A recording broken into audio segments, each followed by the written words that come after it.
No, COVID-19 is not airborne. COVID-19 transmits via droplets, and what we mean are these small little particles of moisture, liquid. These particles, when they come out of your mouth, they drop. And so that's why we say between 1 and 2 meters. Anything beyond that, they don't disperse.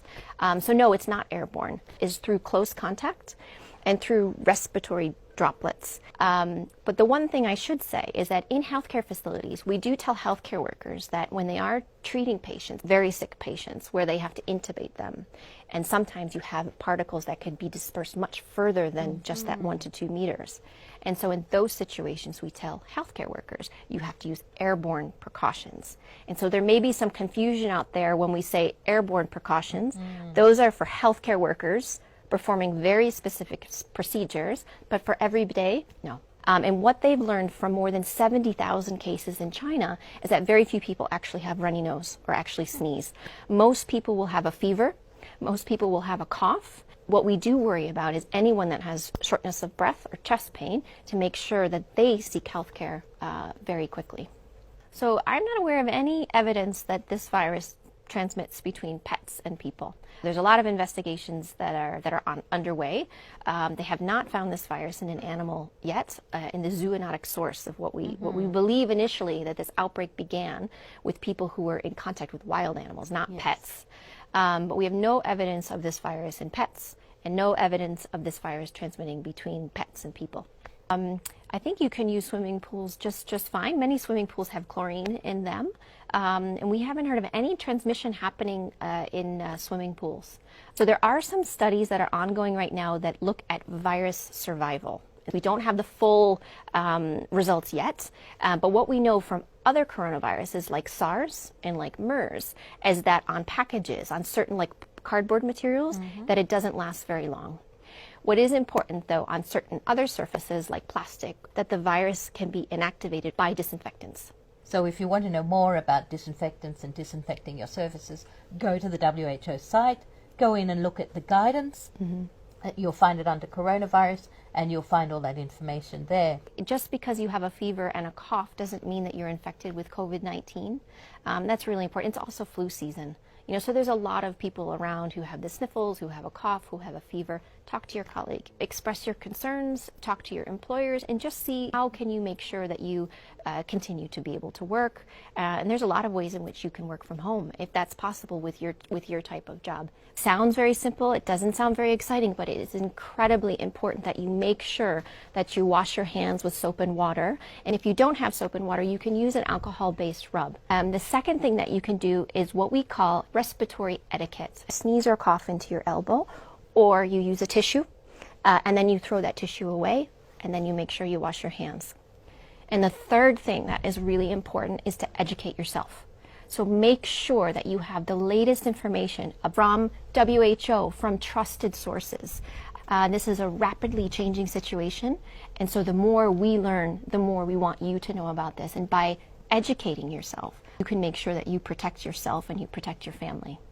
WHO recommends that you wear a mask if you're sick. There's a lot of things that you can do to protect yourself while traveling, and that is making sure that you travel when you're well. You're feeling well, you and your family. Making sure, again, you wash your hands a lot, you practice respiratory hygiene, making sure that when you eat food, you're eating cooked food. And so just wearing a mask in general, no, but making sure that if you're having symptoms, respiratory symptoms, that you wear a mask. And what happens if you're, say, coughing into your mask and it gets very wet at the front? You need to replace your mask. If you don't touch the front, you take them off from the sides, discard them, wash your hands, and put another mask on. And when you discard them, you would make sure that you discard them somewhere safe? That's right, in a bin that is covered. Yes, that's right. I wouldn't even say asymptomatic, but pre-symptomatic, meaning it's a few days before they develop symptoms themselves. And so when you go back and you interview them, oftentimes they say, well, actually, I wasn't feeling very well. So it's this pre-symptomatic phase or mildly symptomatic phase. Having said that, it is possible, and we do have some case reports of truly asymptomatic people that can infect, but we don't believe that they play a major role in transmission. The important number of days has to do with what we call the incubation period, the time that you are infected to the time that you develop symptoms. We believe that most people will show symptoms 5 or 6 days after they are actually infected. What we look for is we look for case pairs.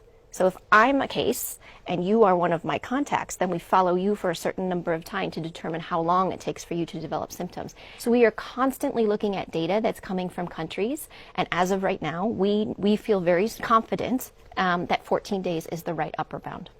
We are learning about what this virus can do in different countries. You know, there's a lot of cases in China, and there's some colder climates there. I was in Beijing recently, but I was also in Guangzhou, which is more southern part of the country, which was much warmer. And so you do see transmission. It's too early to say if temperature, in terms of outside temperature, has anything to do with virus circulation. But we need to prepare ourselves that this virus can transmit between people anywhere that it goes.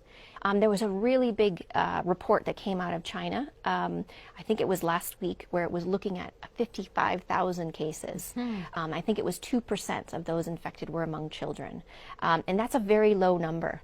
And that's important to know, because in flu, for example, children are really important in transmitting this virus. But in COVID-19, they don't seem to be. We don't know why yet. And so that's a big point of research.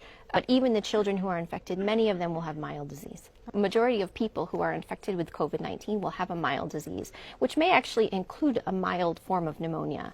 Antibiotics will not work against COVID-19 because that's a virus, but I know that you could have a co-infection with a bacteria, and an antibiotic may be helpful for that, but it won't actually work against a virus. Please come back to the WHO website and look at what we have posted. There's new postings every day, whether there are situation reports, which gives you an overview of the latest cases and what WHO is doing.